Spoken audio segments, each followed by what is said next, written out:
참 재미없게 사는구나. 참 힘들고 어렵게 사는구나. 우리나라 사람들은 왜 이렇게 나이가 들면 들수록 더 불행해질까요? 당신의 꿈을 현실로 행복주치 다니쌤. 안녕하세요, 다니쌤입니다. 제가 오늘 말씀드릴 주제는요, 퇴직 후 더 활력 있게, 더 행복하게 사는 6가지 방법입니다. 네, 시청자 여러분, 혹시 퇴직 후의 삶에 대해서 생각해 보신 적 있나요? 그리고 지금 퇴직 후에 더 행복하게, 더 활력 있게 살 수 있는 그런 방법을 알고 계신가요? 은퇴자들이 은퇴 후에 가장 힘들어하는 게 고독과 외로움이라고 합니다. 자, 오늘은요, 퇴직 후에 훨씬 더 활력 있게 행복하게 살 수 있는 그 6가지 방법에 대해서 알아보겠습니다. 네, 제가 7년 넘게 은퇴 전후 세대를 상담하면서 느낀 것이 있어요. 참 재미없게 사는구나. 참 힘들고 어렵게 사는구나. 라는 걸 이제 많이 느끼게 돼요. 그 이유가 이 통계를 보면 알 수 있는 것 같아요. 여기 보시면 한국인의 세대에 따라 느끼는 이제 행복도인데요. 보신 것처럼 10대, 20대가 가장 행복하다고 해요. 근데 나이가 들면 들수록 행복도가 점점 낮아지다가 특히 이제 50대 중반, 은퇴를 전후해서 행복도가 아주 급격하게 떨어집니다. 정말 불행한 삶을 사는 거죠. 그런데요, 이게 정상이 아닙니다. 우리나라만 이렇고 OECD 평균을 보면 이렇습니다. 전 세계 80개국 나이별로 행복도를 보면 오히려 40대로 갈수록 떨어지다가 50, 60, 70으로 갈수록 행복도가 더 올라간다는 거죠. 근데 우리나라 사람들은 왜 이렇게 나이가 들면 들수록 더 불행해질까요? 그 이유는 여기에 있는 것 같아요. 여기 보시면 은퇴 후에 취미 여가 활동에 대한 얘기인데요. 노후 취미 여가 생활 생각해 본 적이 없다. 또 노후를 위한 여가 생활 시작해 본 적이 없다. 꾸준히 하는 취미 활동이 없다. 또 취미 여가를 위해서 돈을 안 쓴다. 이게 거의 전체 한 50% 정도 됩니다. 이렇게 살다 보니 은퇴 후의 삶이 재미가 없겠죠. 특히 남성분들은 여성분보다 이제 사회성이 좀 떨어지기 때문에 더 많이 외롭고 이제 고독하다고 합니다. 자, 그래서 지금부터 우리 남성들 특히 은퇴 후에 지금보다 훨씬 더 활력 있게, 그래서 더욱 행복하게 살 수 있는 그 6가지 방법을 알아볼 텐데요. 그 6가지 방법은 이 책에 나온 내용으로 이제 소개시켜 드리려고 해요. 오늘 남편이 퇴직했습니다. 이 책에 보면 하나 나오는 내용이 있는데 은퇴 후에 행복하게 살 수 있는 6가지 방법에 대해서 자세히 설명을 드리겠습니다. 첫 번째는요, 다양한 분야에 관심을 갖자입니다. 다양한 분야에 관심을 갖자. 이 세상은요, 내가 살아오면서 내가 경험해 보지 못한 정말 무궁무진한 세상이 있어요. 우리가 어렸을 때는 세상에 대한 호기심 때문에 심심할 틈이 없었죠.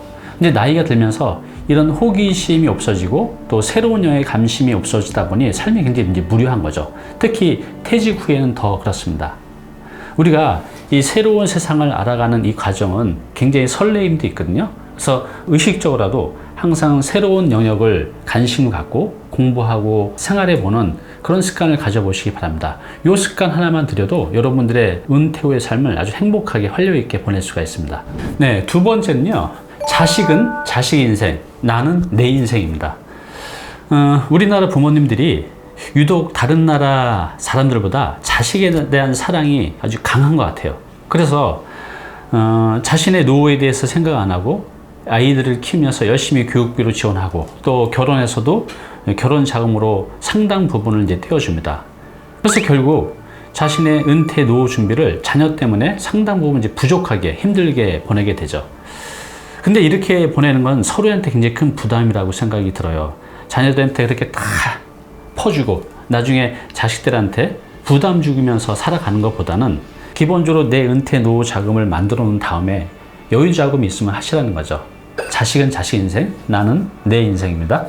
네, 세 번째는요, 다양한 취미 생활을 갖자입니다. 제가 좀 전에 그 은퇴자들이 가장 고통스러운 게 고독과 외로움이라고 말씀드렸잖아요. 정말 아침에 일어나서 한없이 맨날 소파에 누워서 리모컨 잡고 TV만 바라보고 있는 자신을 한번 생각해 보십시오. 이게 얼마나 지루하고 힘든 나날이겠어요. 자, 그래서 우리는 다양한 취미 생활을 갖는 게 중요한데요. 얼마 전에 만난 그 상담자는요, 나이가 지금 60이 넘으셨는데 딱 들어오시는데 몸이 굉장히 그 뭐라 해야 되나, 발레하는 사람들 몸이 다 이렇게 돼 있잖아요. 그 모습인 거예요. 알고 봤더니 이분이 이제 사교 댄스를 2년 전부터 배우기 시작했는데 너무너무 행복하다는 거예요. 이분은 이 사교 댄스라는 취미 생활을 하나 갖게 되면서 인생이 완전히 바뀌게 된 거죠. 여러분에게 맞는 취미 생활이 분명히 있으실 거예요. 이걸 이제 찾아가는 과정을 노력을 하셔야 됩니다. 그래서 나한테 맞는 취미 생활 하나만 찾아도 여러분들의 삶의 질을 굉장히 좋게 만들 수가 있습니다. 네, 네 번째는요, 말을 많이 하자입니다. 나이가 들면 입은 닫고 지갑은 열라 라는 말이 있죠. 네, 맞는 말이라고 저는 생각이 들어요. 이 나이가 많이 들면 이제 우리가 꼰대라고 하는데, 젊은 사람들한테 그냥 잔소리, 또 자기 과시, 자기 자랑 이런 걸 하니까 이제 꼰대라는 소리를 듣는 거죠. 그래서 나이가 들면 입은 닫고 지갑은 열라고 하는데, 이거에 반대로 말을 많이 하시면 좋습니다. 단 어떤 말을 해야 되냐면, 내 과시, 내 자랑, 꼰대 같은 얘기가 아니라 타인에게 도움이 되는 얘기, 타인에게 공감이 되는 얘기는 매우 좋습니다. 이런 얘기들을 한다고 하면 여러분 주위에 사람들이 모이게 될 거예요. 그리고 이거 여러분들이 더 잘하게 된다고 하면 저처럼 유튜버로서 생활할 수 있다는 거죠. 자, 말을 많이 하십시오. 단 타인에게 도움이 되는, 공감이 되는 얘기를 하시기 바랍니다. 영상 도움이 되셨나요? 당신의 구독은 저에게 큰 힘이 됩니다. 네, 다섯 번째는요, SNS 활동을 많이 하자입니다. 이제 SNS 활동은요, 선택이 아니라 이제 필수라고 생각이 들어요. 이건 이제 남녀노소 누구나 다 해당이 되는데, 우리가 오프라인으로 많이 만나기도 하지만 거의 대부분의 소통은 어떻게 하죠? 네, 우리 스마트폰을 통해서 뭐 카톡이나 밴드나 이런 이제 SNS 통해서 우리가 활동을 많이 하게 되죠. 이것을 안 하게 되면 소외되는 겁니다. 도태되는 겁니다.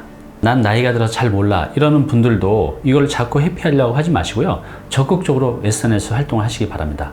네, 이 SNS는요, 단순히 대화 소통의 툴을 넘어서 나를 알릴 수 있는 굉장히 좋은 채널입니다. 그 채널에 내가 어떤 지식이나 노하우나 정보를 계속 올리게 되면 이게 단순히 취미생활을 넘어서 그 분야의 전문가로서도 인정받을 수가 있다는 거죠. SNS 활동 선택이 아니라 필수입니다. 꼭 해보시기 바랍니다. 네, 마지막 여섯 번째는요, 독서 모임의 다니자입니다. 요즘 이제 모임이 참 많죠. 근데 그 모임에는 다 이해관계가 있기 때문에 다니다 보면 편이 갈리고 또 다툼이 생기고 그렇죠. 근데 독서 모임은 그런 것이 상당히 적은 것 같아요. 대부분 이제 순수한 마음으로 모이기 때문에 서로에게 이제 도움이 되는 얘기, 응원이 되는 얘기를 많이 해주는 그런 아주 순수한 모임인 것 같아요. 여러분들 동네에 보면 이 독서 모임이 찾아보시면요, 굉장히 많이 있습니다. 가면 동년배 친구들도 거기서 사귈 수가 있고 또 지식을 공유하면서 내 마음의 양식도 쌓아갈 수 있다는 거죠. 그리고 이 독서가 이제 취미를 넘어서 1년, 2년 해 가다 보면 내가 독서를 통해서 어느 정도 전문가도 될 수 있고, 이게 쌓이면 책도 쓸 수 있고, 많은 이제 기회들이 생길 수가 있다는 거죠. 그래서 여러분들이 모임을 지금 갖고 있지 않다고 하면 독서 모임에 한번 나가보시라고 권해드리고 싶습니다. 오늘 당신께서 해야 할 일이 있습니다. 나이가 들면 또 퇴직을 하게 되면 대부분의 분들이 퇴직 전보다 굉장히 불행한, 또 심심한, 고독한, 외로운 삶을 살게 돼요. 그런데 내 노력에 의해서 얼마든지 행복하게 살 수가 있다는 거죠. 좀 전에 말씀드린 그 사교 댄스를 배운 그 60대 그 분께서는 그 하나만 내 취미 생활로 가져왔을 뿐인데 내 인생이 완전히 바뀌었다는 거죠. 너무나 행복하게, 너무나 활력 있게, 몸도 좋아지고 사람도 만나고 취미 생활도 갖게 되고. 그래서 오늘 말씀드린 그 6가지 다시 한번 정리해 볼게요. 그 6가지 가능하면 여러분 삶에 모두 다 가져와서 정말 풍요로운 인생을 한번 살아보시기 바랍니다. 자, 첫 번째 뭐였죠? 다양한 분야에 관심을 갖자. 두 번째는 자식은 자식 인생, 나는 내 인생. 세 번째, 다양한 취미 생활을 갖자. 네 번째, 말을 많이 하자. 단 타인에게 도움이 되는, 공감이 되는. 다섯 번째, SNS 활동을 많이 하자. 마지막 여섯 번째는 독서 모임을 다니자입니다. 네, 우리가 지구라는 별에 태어난 목적이 무엇일까요? 저는 행복하게 사는 것이라고 생각이 들어요. 그래서 우리 은퇴자들 평생을 열심히 살아오셨잖아요. 50대 이후, 60대 이후는 더 행복하게 살아야 될 그런 권리가 있다고 생각이 들어요. 그런데 그 권리를 남이 찾아주는 게 아니라 내 노력으로 해야 된다는 거죠.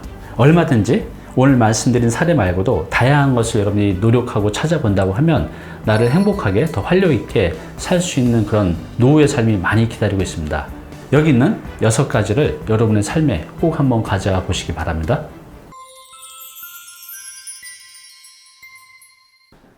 네, 오늘 정보 도움이 좀 되셨나요? 앞으로 이런 정보 계속 받아보실 분은요, 여기 구독 부탁드리고요. 그 다음에 오른쪽은 제가 추천하는 영상입니다. 꼭 한번 보시기 바랍니다.